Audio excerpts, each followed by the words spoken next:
The rooftop of the tallest building in New York City gleamed under the setting sun of a late autumn afternoon. Michael Anderson contemplated the city he considered his personal kingdom while absent-mindedly swirling an imported whiskey in his hand. At 45, the CEO of Tech Solutions USA was considered one of the country's most successful businessmen, having built his technological empire with a mix of innovative vision and relentless determination. The reflection in the bulletproof glass showed a tall man with an athletic build and graying hair at the temples that gave him an air of distinction. He wore a tailored Italian suit that cost more than many of his employees earned in a year. His expression, normally controlled and cold, carried an unusual restlessness that afternoon. "Mr. Anderson, Mr. Richard Moore is here for the meeting," announced his secretary through the intercom. Michael took a deep breath before responding. Richard Moore, CEO of Global Tech, was his biggest rival in the market, and lately, an increasingly uncomfortable thorn in his side. The two companies were competing for a billion-dollar contract with the federal government to implement an artificial intelligence system in public administration. "Send him in, Claire." Richard entered the room with his characteristic smug smile. He was younger than Michael, about 35, and represented a new generation of entrepreneurs that Michael secretly despised. "Michael, my dear, I hope I'm not interrupting your philosophical contemplation," said Richard, pointing to the panoramic view. "Let's get straight to the point, Richard. Why did you request this meeting?"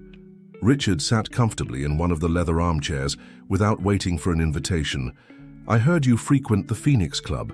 Interesting choice of entertainment for someone so discreet." Michael felt a chill run down his spine. The Phoenix Club was an exclusive establishment where New York's elite gathered for high-stakes games.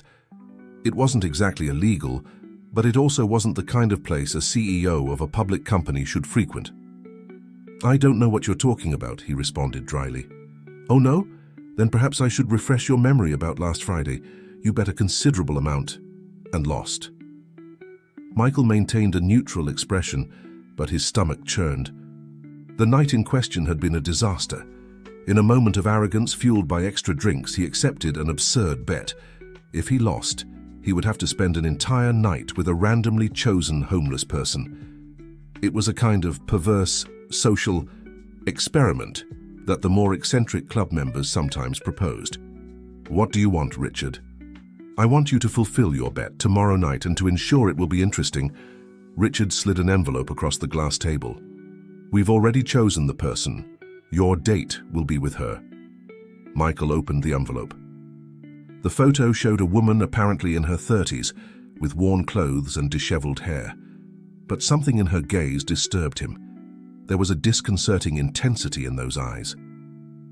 "This is ridiculous. I can pay 10 times the amount of the bet."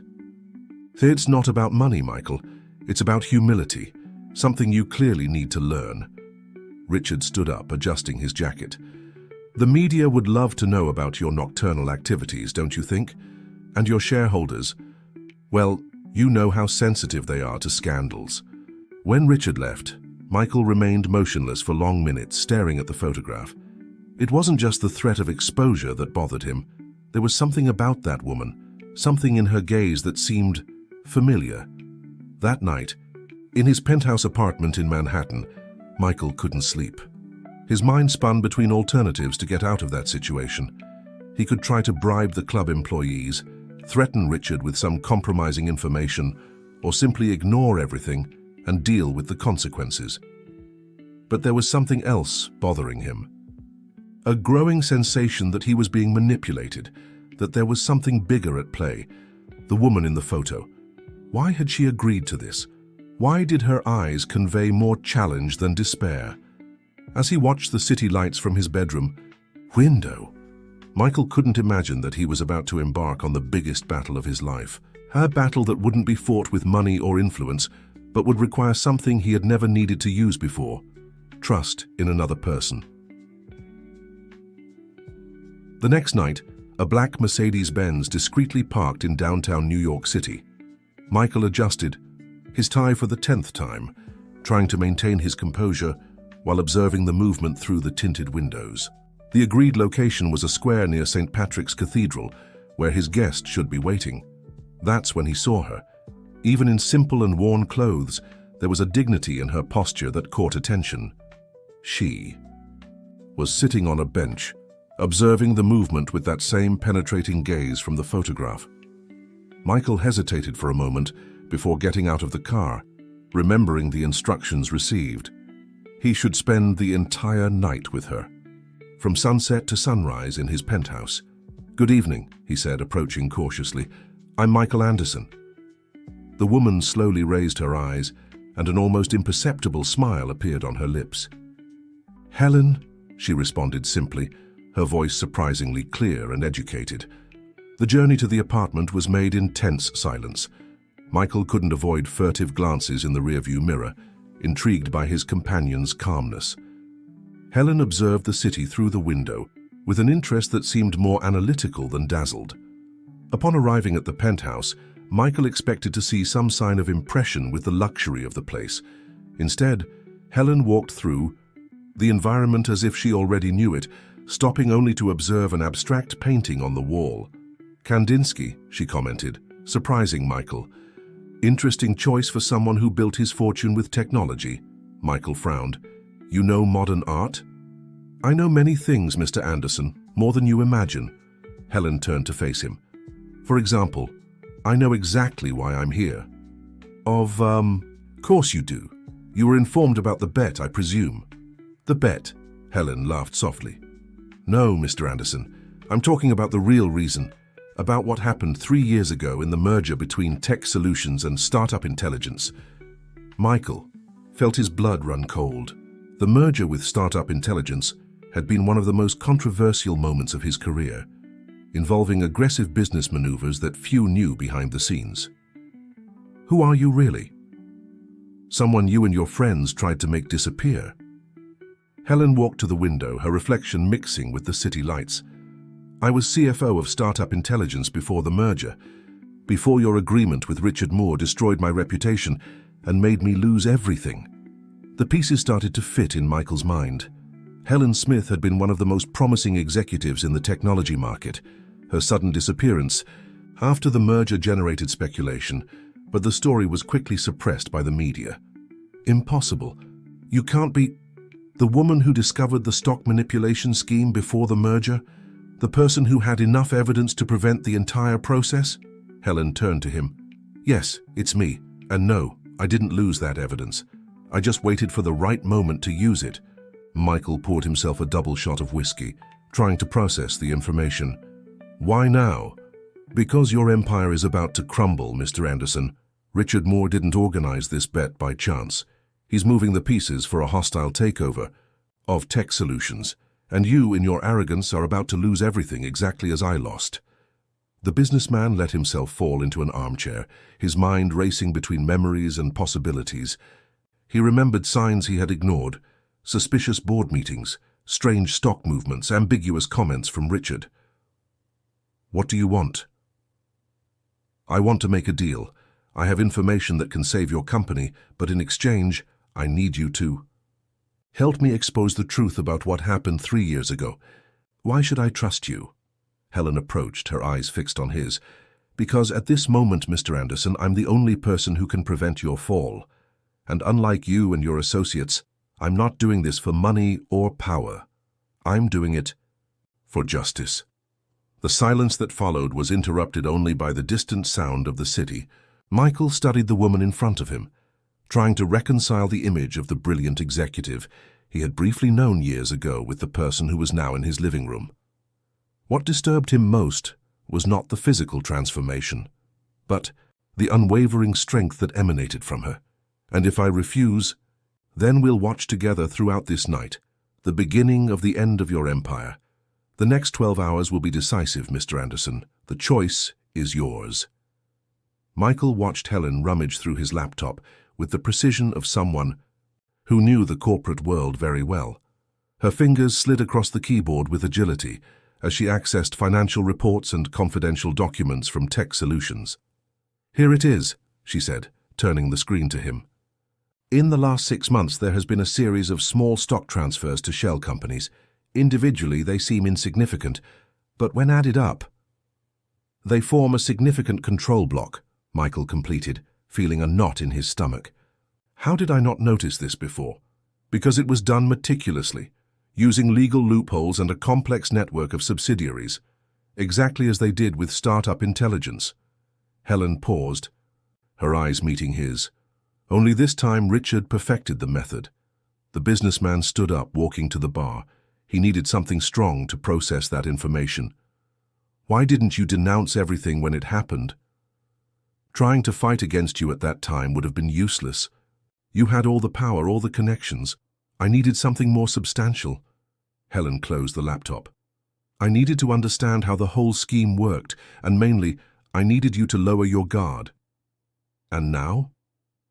Now I have enough evidence to bring down not only Richard, but the entire manipulation scheme of the American tech market, including your participation, Mr. Anderson.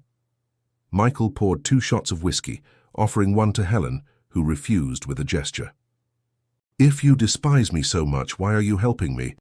Because there's still a chance to do the right thing, and because, Helen hesitated, because I saw something in your eyes when you learned of Edward's betrayal, true pain. You're still capable of feeling, unlike Richard and the others. At that moment, Michael's cell phone vibrated again. It was a message from Edward. We need to talk before the board meeting. It's important. Helen approached, reading the message. He's nervous. He knows something is wrong. How can you be? Sure. Because I know Edward better than you imagine. Helen bit her lip, as if deciding whether to continue. He was my mentor when I started at Startup Intelligence. He was the one who taught me all the tricks of the financial market. Michael stared at her, surprised. You never mentioned this before. Because that part of the story is decomplicated. Helen sat down, suddenly looking tired. Edward and I were more than mentor and apprentice. We were involved. Until I discovered he was using our relationship to access confidential company information. The puzzle pieces were starting to fit in Michael's mind. Is that how you discovered the scheme? Yes, I found documents on his computer, conversations with Richard, plans for the forced merger. When I confronted Edward, he offered to include me in the scheme, said we could get rich together. Helen laughed humorlessly. When I refused, well, you know what happened next. Michael observed Helen with different eyes. It wasn't just a story of corporate betrayal. It was something much more personal, deeper. That's why Richard chose you for tonight, he concluded. It wasn't random. He knew I had the evidence. He knew I would eventually try to use it. So he decided to control the process, turn everything into a public humiliation spectacle. Helen stood up, determined, but he made a crucial mistake. Which one? He underestimated how much I learned in the last 3 years, and mainly, she smiled, a smile that mixed sadness and determination. He underestimated the power of 2 people who have nothing left to lose. Michael nodded slowly, finally, understanding the true dimension of what was at stake. It wasn't just about saving his company or restoring Helen's reputation. It was about redemption, about doing the right thing after years of taking the easy path. What do we do now? He asked. Now, Helen replied, returning to the laptop, we're going to give Edward exactly what he expects, a chance to complete his betrayal. The first thing we need to do is regain control of the company's main server, Helen explained, drawing a complex diagram on a piece of paper. It was almost 3 a.m., and the coffee was no longer having the same effect as before. That's where the records that can prove the irregular transfers are. Michael frowned, leaning over the table. Edward wouldn't have been so careless as to leave digital traces. On the contrary, Helen smiled, he was too meticulous.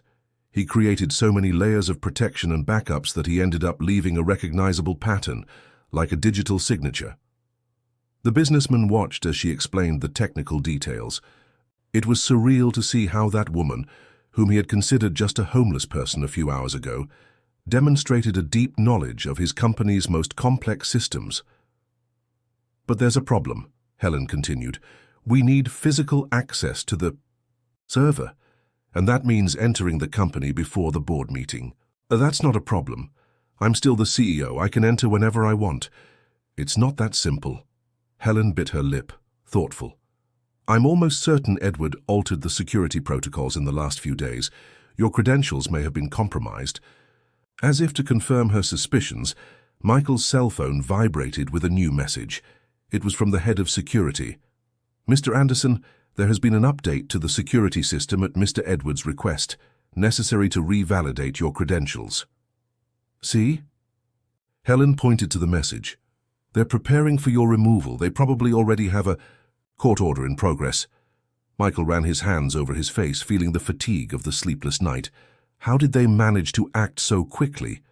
Because this has been planned for months, maybe years. Helen picked up her laptop again. But they made a classic arrogance mistake. They underestimated who was watching from the outside. She opened a folder with dozens of files. Over the last 3 years, I mapped every suspicious movement, every transfer, every secret meeting. I created a complete timeline of the conspiracy. Her fingers slid across the keyboard with surgical precision. And more importantly, I discovered who the real beneficiaries of this whole scheme are. Michael watched as a list of names appeared on the screen.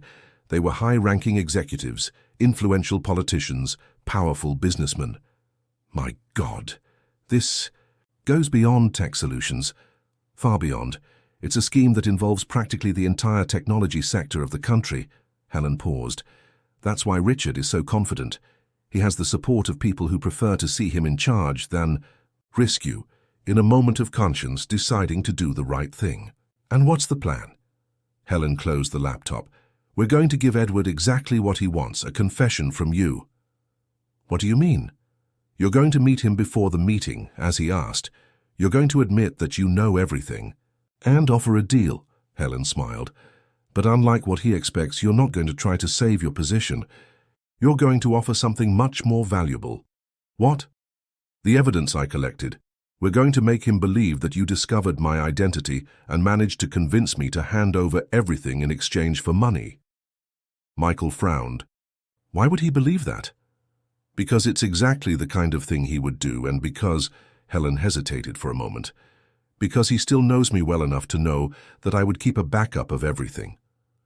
And while I distract Edward, I enter the company using an access I created years ago, when I still worked there. An access that not even Edward knows exists. Helen started to put away the scattered documents. I'll need exactly 47 minutes to access the server and transfer. The real evidence to a secure location. Michael stood up, walking to the window. The sky was beginning to lighten slightly on the horizon. There are many things that can go wrong in this plan. Yes, Helen agreed, joining him in contemplating the dawn. But for the first time in 3 years, we have a real chance to do justice. The silence that followed was interrupted by the ring of Michael's cell phone. It was Edward again. Meeting confirmed for 7:30 a.m. in the office cafe. Michael looked at Helen, who nodded slightly. He quickly typed, "I'll be there." "Now," said Helen, her face illuminated by the first rays. "Son, let's go over every detail. We can't make any mistakes." Michael watched as she returned to the table, resuming her notes. He realized that for the first time in his life, he was about to risk everything, not for power or money, but for something much more valuable, the chance to redeem his past mistakes. The Tech Solutions Cafe was practically empty at 7:30 a.m. Michael adjusted his tie, trying to maintain his composure while waiting for Edward. Helen's words echoed in his mind. Stay calm. He's going to try to provoke you, destabilize you. Don't fall for that trap. The aroma of freshly brewed coffee filled the environment when Edward arrived, impeccable in his Italian suit and his characteristic confident smile. Michael felt a pang of sadness as he realized how that smile, which he once considered friendly, now seemed loaded with falsehood.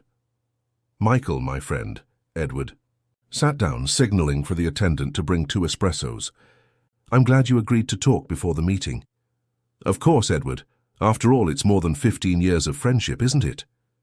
The other executive studied Michael's face for a few seconds before answering.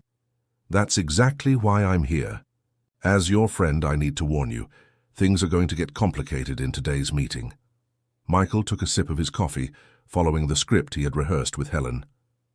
"I imagine so, especially after I discovered your secret meetings with Richard Miller." Edward's expression changed subtly, but he maintained his composure. "So you know." "I know a lot of things, Edward, including about a certain ex-executive from Startup Intelligence that you know very well." For the first time, Edward's smile visibly faltered. "Helen, she contacted you." "Let's say we had an interesting encounter last night." Michael leaned forward. "She had many stories to tell, and many proofs too." Edward looked around discreetly before leaning in. "Michael, you have no idea how big of a mess you're getting into. This is much bigger than you imagine." "Then explain it to me," Michael challenged. "Tell me why my best friend decided to betray me." "Betray?" Edward laughed humorlessly. "You really think this is about betrayal? Michael, you built this empire by stepping on people. How many suppliers have you ruined? How many employees were unfairly fired? How many smaller companies were forcibly swallowed up? And that justifies what you're doing?" "It justifies doing the right thing, finally." Edward drank his coffee. "Richard has a different vision for the company. More ethical, more sustainable." "Richard?" Michael almost choked. "The same Richard who destroyed 3 startups last year? Who has lawsuits for workplace harassment? That's your example of ethics." "At least he's honest about his intentions. You've always hidden behind this facade of a modern and innovative businessman, while behind the scenes I did exactly what you advised me to do," Michael cut in. "Or are you going to deny that every tough decision I made didn't have your approval?" The silence that followed was tense. Outside, the first employees were beginning to arrive for another day of work, oblivious to the drama unfolding in the cafe. "What do you want, Michael?" Edward finally asked. "I want to make a deal." Edward raised an eyebrow. "What kind of deal?" "The kind that interests everyone. Helen has enough evidence to destroy not only me but your entire scheme, but she has a price." "Helen wouldn't sell herself," Edward replied, but there was a note of doubt in his voice. "Everyone has a price. You taught me that yourself." Michael smiled. "And after 3 years living on the streets, well, let's say her principles aren't as solid anymore." While this conversation was happening in the cafe, Helen was moving silently through the corridors of the building's basement. Dressed as a cleaning staff member, with a forged badge, she was getting closer and closer to the server room. Her heart was racing, but her hands were steady. Back at the cafe, Edward seemed to be pondering the proposal. "How much?" 20 million, transferred to an offshore account. In exchange, she hands over all the evidence and disappears forever. "And you? What do you gain from this?" "I keep my position on the board. As a special consultant, without executive power, I can live with that." Edward checked his watch. There was an hour left before the board meeting. "I need to make some calls." "Of course," Michael replied, watching as his ex-friend stood up. "But don't take too long. Helen won't wait forever." When Edward left the cafe, Michael waited exactly 3 minutes before sending a message to a predetermined number. "Bird in the cage." Repeat, "Bird in the cage." It was the signal Helen was waiting for. The first part of the plan had worked. Now the real battle was beginning. The basement of Tech Solutions was a maze of climate-controlled corridors and security doors. Helen moved with the naturalness of someone who knew every corner of that place, although 3 years had passed since her last visit. The cleaning staff uniform and the fake badge were her perfect camouflage. No one looked twice at a cleaning staff member, especially at that time of the morning. Her goal was the server room on level B3, but something was wrong. There were more security guards than usual, and they seemed especially alert. Helen leaned against a corner, pretending to organize her cleaning cart while observing the movement. "The system is working perfectly," she heard one of the technicians comment to another.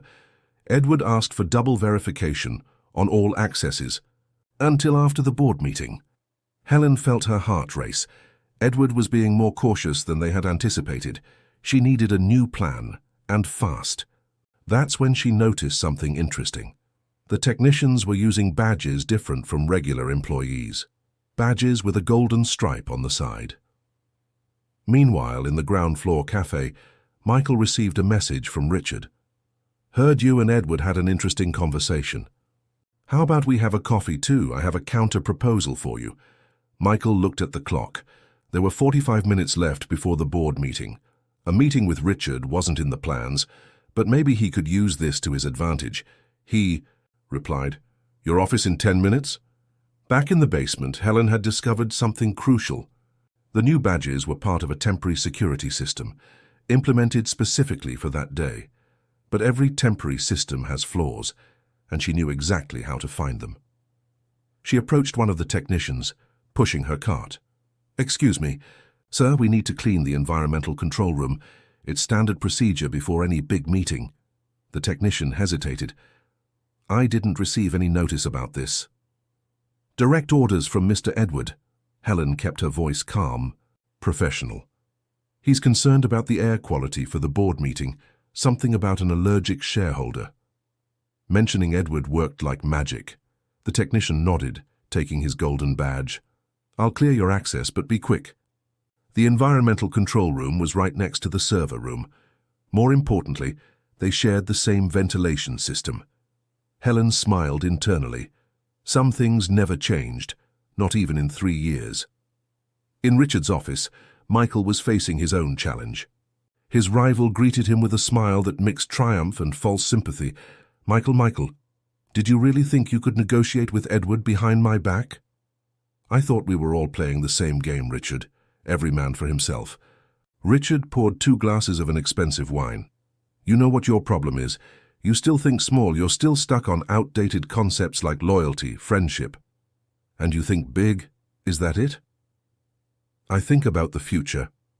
A future where tech solutions will be just a small part of something much bigger. Richard swirled the wine in his glass. Have you ever imagined all the biggest tech companies in the country under a single command? The power that would represent... Michael felt a chill. It wasn't just about taking over his company. It was about creating an absolute monopoly in the sector. In the basement, Helen had managed to access the ventilation duct that connected the 2 rooms. It was a tight space, but enough to pass the necessary cables. Carefully, she connected her laptop directly to the server network through a maintenance port. Let's see what you've been hiding, Edward, she muttered, her fingers flying over the keyboard. That's when her cell phone vibrated, a message from Michael. Richard revealed the bigger plan. It's not just about tech solutions. They want to create a complete monopoly. Helen felt her stomach sink. If this was true, the implications were much bigger than they had imagined. It wasn't just about personal justice now. It was about preventing the creation of an empire that could control the entire country's technology sector. Her laptop emitted a soft beep. She had gained access to the server. On the screen, thousands of files began to reveal themselves. Somewhere in that digital labyrinth was the evidence they needed. But time was running out. There were only 30 minutes left before the board meeting. And then, something in one of the files caught her attention. Something that would completely change the course of her plan. Helen stared at the laptop screen with a mixture of shock and understanding. The file she had just discovered revealed something much bigger than a simple corporate dispute. It was a meticulously crafted plan that had begun much earlier than she imagined, even before her departure from Startup Intelligence. My God, she whispered, as pages of documents slid across the screen. It wasn't Edward who planned my exit. It was Richard who orchestrated everything from the beginning. The files showed a series of emails and documents dated 5 years ago.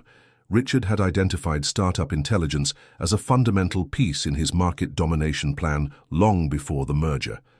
And Helen, with her unblemished reputation and her relationship with Edward, was the only real obstacle in his way. Meanwhile, in Richard's office, the conversation continued. Michael maintained his neutral expression as his rival revealed, piece by piece, the extent of his ambitions. You know, Michael, Richard poured himself more wine, you should thank me. If it weren't for me, you'd still be stuck in that limited vision of yours on how to run a tech company. What are you talking about? Startup Intelligence, for example. Did you really think it was your idea to make that merger? That it was a coincidence Edward got involved with Helen? Richard laughed. I created the circumstances, all of them, including the scandal that took her out of the way. Michael felt his blood run cold. In the basement, Helen continued her discovery. The documents revealed a frightening pattern. Richard had manipulated not only Helen's fall, but dozens of other executives and entrepreneurs over the years. Each scandal, each forced merger, each hostile takeover, everything was part of a larger plan. And Edward, he wasn't the mastermind as they had thought. He was just another piece on Richard's chessboard, manipulated through his own ambition and insecurity.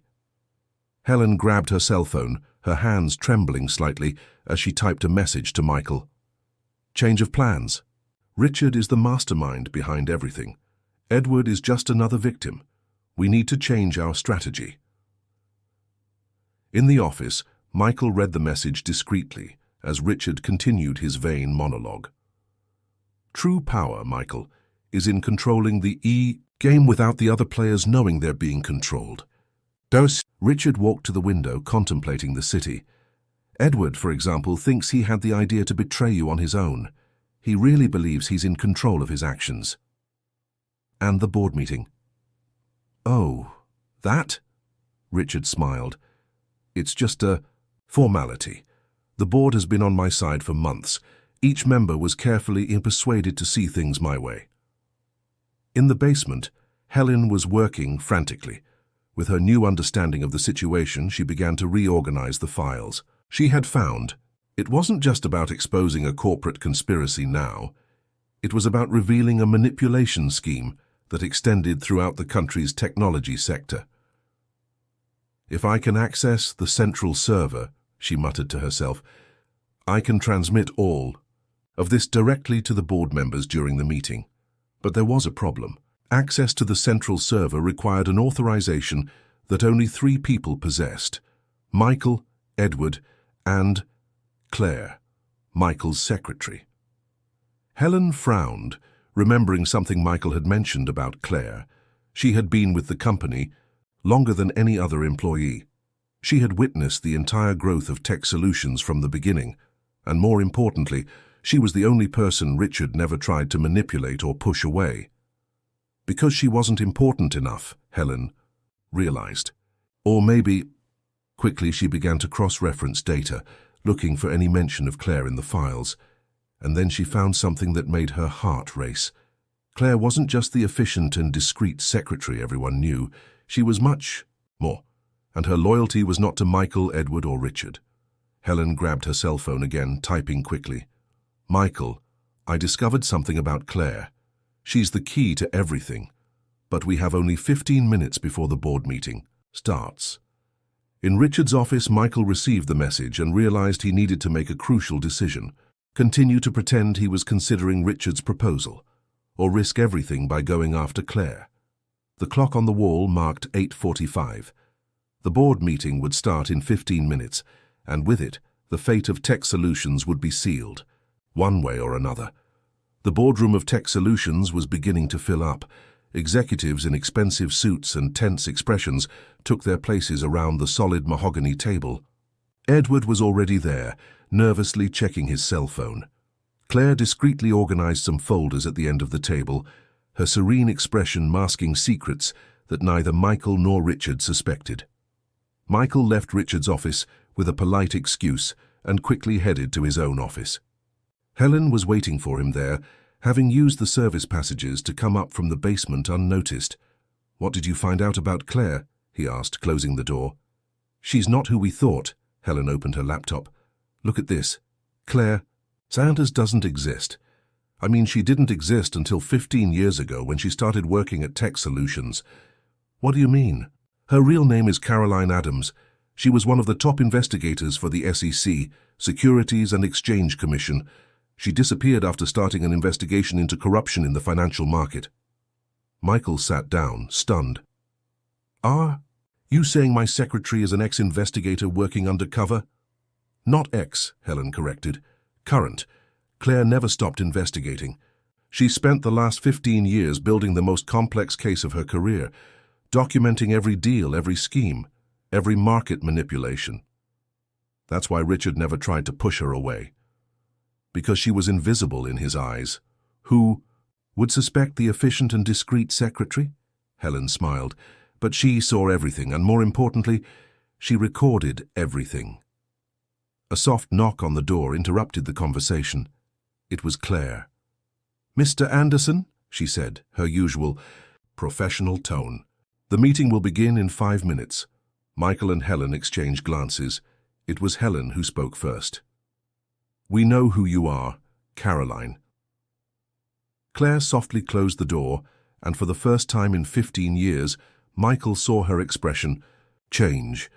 The submissive secretary disguise fell away, revealing a woman with a sharp gaze and confident posture. "It took longer than I expected," she said, a slight smile on her lips.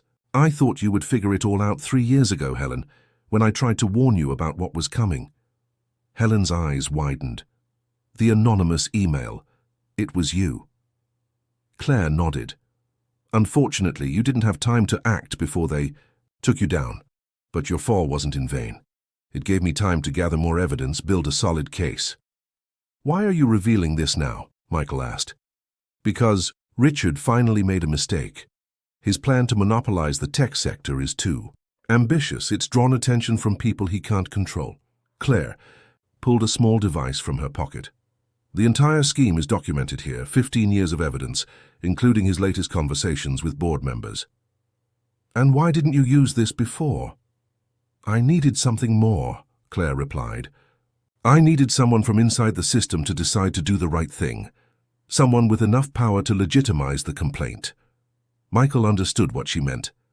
An undercover investigator could be discredited, her evidence questioned, but if he, the CEO, presented the evidence, "The board meeting," Helen suddenly said, "it's our chance."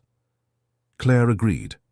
"Richard plans to use the meeting to take control of the company, but we can use the same stage to expose everything."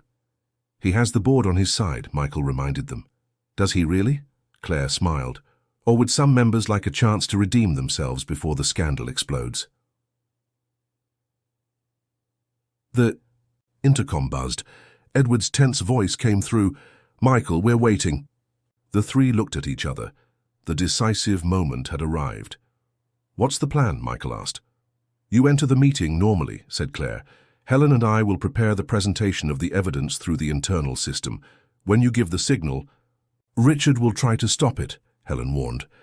"Let him try," Claire replied, and for the first time Michael saw why she had been one of the best SEC investigators. He may control board members and manipulate businessmen, but he can't stop the truth. Not anymore. Michael adjusted his tie, preparing to enter the boardroom. 15 years of lies and manipulation were about to come to an end. The question was, what would be the cost of this truth? The Tech Solutions boardroom had seen countless corporate battles over the years, but none like the one that was about to happen. Michael entered the tense environment, noting how Richard had already strategically positioned his allies around the table. Edward was seated to Richard's right, his face a mask of false confidence. The other board members, 12 of the most powerful executives in the country, maintained carefully neutral expressions. "Well, since we're all here," Richard began, "we can start this extraordinary board meeting." Michael took his place at the head of the table, watching Claire discreetly enter and position herself in her usual spot, with her tablet in hand. Through the window reflection, he could see Helen in the adjacent control room, working quickly on the presentation system. "The first item on the agenda," Richard continued, "is the discussion about the current leadership of Tech Solutions. We've received concerning reports about questionable decisions made by the current CEO." "Before we continue," Michael interrupted, his voice calm but firm, "I'd like to make a presentation to the board." Richard frowned. "This isn't on the agenda." "As CEO, I still have the prerogative to include urgent items," Michael replied. "Claire, please, can you start the presentation?" Claire nodded, and the screens on the walls of the boardroom lit up. The first slide showed a complex diagram of business connections. "What you're seeing," Michael explained, standing up, "is the map of one of the largest corporate manipulation schemes in the country's history." Richard tried to intervene, but Michael continued. "Over the last 15 years, A series of maneuvers were executed to consolidate control of the tech sector in the hands of a small group. Forced mergers, executives pushed out, reputations destroyed. "This is ridiculous," Richard cut in. "Board members, this is clearly a desperate attempt." "Like this one," Michael gestured, and a new document appeared on the screens. "The operation that destroyed Helen Smith's career. A brilliant executive who discovered the scheme and was systematically eliminated from the market." Edward paled as he saw the documents. They were his own emails revealing how he had been manipulated by Richard to betray Helen. "And it wasn't just her," Michael continued. "Claire, please show the other cases." One after another, documents appeared on the screens. Irrefutable evidence of years of manipulation and conspiracies. The board members began to shift in their chairs, especially when they saw their own names appear in some documents. Richard stood up abruptly. "This is a farce. This evidence is fabricated." "Actually," a new voice sounded in the room, "each document has been meticulously verified and authenticated." Claire had stood up, her posture completely transformed. "As a senior SEC investigator, I can attest to the veracity of each piece of evidence presented." The shock was visible on Richard's face. For the first time, he realized he had completely underestimated his opponent. "Gentlemen of the board," Claire continued, "you have two choices now. You can continue supporting this scheme and face the legal consequences that will come, or you can do the right thing." The silence that followed was deafening. It was Edward who broke it. I can confirm all of this," his voice trembled. "Richard manipulated me for years, made me believe I was doing the right thing when in fact—" "Shut up, you idiot," Richard shouted, completely losing his composure. "I think we've heard enough," said one of the oldest board members, standing up. "I propose an immediate vote for the removal of Richard Miller from any position at Tech Solutions and a full investigation of all his activities." The vote was quick and unanimous. Within minutes, security was called to escort Richard out of the building. When the dust settled, Helen entered the room. The board members had already left, leaving only Michael, Claire, and Edward.